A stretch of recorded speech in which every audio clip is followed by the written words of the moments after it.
అందరికీ నమస్కారం. Welcome to Telugu world. తన స్వార్థం కోసం అందరినీ అడ్డగోలుగా వాడుకుంది నమ్రత అనే వ్యక్తి. కాసులకు కకృతి పడి కొందరు, తెలియకుండా మరికొందరు ఈ కేసులో ఇరుక్కున్నారు. వీళ్ళందరూ కూడా ఎంతో మంది చిన్నారులను తల్లి ఒడికి దూరం చేశారు. సరోగసి ఎరవేసి ఎందరో దంపతులకు మనోవేదనకు గురి చేస్తున్నారు. అనెస్థీషియా, గైనకాలజీ డాక్టర్లు, ఏఎన్ఎంలు వీళ్ళందరూ కూడా క్రిమినల్సే. మరి ఎవరెవరు ఏ స్థాయిలో ఇరుక్కున్నారో తెలిస్తే నిజంగా షాక్ అవుతారు. అద్దె గర్భం ముసుగులో యూనివర్సల్ సృష్టి ఫెర్టిలిటీ సెంటర్ నిర్వాహకులు చేసిన అకృత్యాలు ఒక్కొక్కటిగా ఇప్పుడు వెలుగులోకి వస్తున్నాయి. అయితే తాను చేసిన పాపాల్లో చాలా మంది డాక్టర్స్ని భాగస్వామ్యం చేసింది నమ్రత. ఈ కేసులో తాజాగా వెలుగులోకి వచ్చిన మరో కొత్త విషయం ఏంటి అంటే, నమ్రత సికింద్రాబాద్కు చెందిన ఒక ప్రముఖ గైనకాలజిస్టుకు తెలియకుండానే ఆమె లెటర్ హెడ్లను ఉపయోగించుకుంటుంది. ఆ డాక్టర్ పేరు మీద నమ్రత పలువురికి ఇంజెక్షన్లు, మందులు కూడా ఇచ్చినట్లుగా పోలీసులు గుర్తించారు.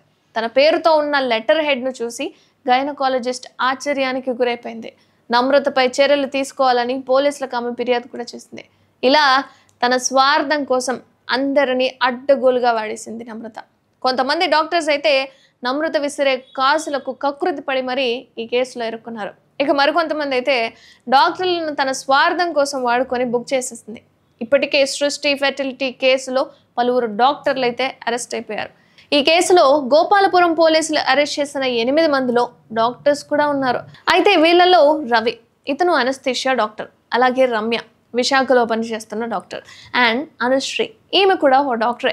అంతకంటే ముందు డాక్టర్ విద్యుల్లతను అరెస్ట్ చేశారు పోలీసులు. కారణం ఏంటి అంటే, సృష్టి ఫెర్టిలిటీ సెంటర్ పర్మిషన్లన్నీ కూడా ఈమె పేరు మీదనే తీసుకున్నట్లు గుర్తించారు.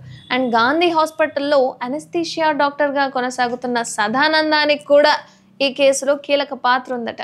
అంటే గవర్నమెంట్ జీతాలు సరిపోవట్లేదు ఏమో మరి. ప్రీతి ఆపరేషన్ వెనుక డాక్టర్ సదానందం పాత్ర ఉన్నట్లు తెలుస్తోంది. అనెస్థీషియా, గైనకాలజీ డాక్టర్లు, ఏఎన్ఎంలు, ఏజెంట్లు, ఆశా వర్కర్లు కూడా ఇలా మొత్తం 22 మందిని నమ్రత క్రిమినల్స్గా మార్చేసింది. వీళ్ళందరూ కూడా నమ్రత ఇచ్చే డబ్బులకు ఆశపడి ఎంతో మంది చిన్నారులను తల్లి ఒడికి దూరం చేశారు. సరోగసి ఎరవేసి ఎందరో దంపతులను మనోవేదనకు గురి చేశారు.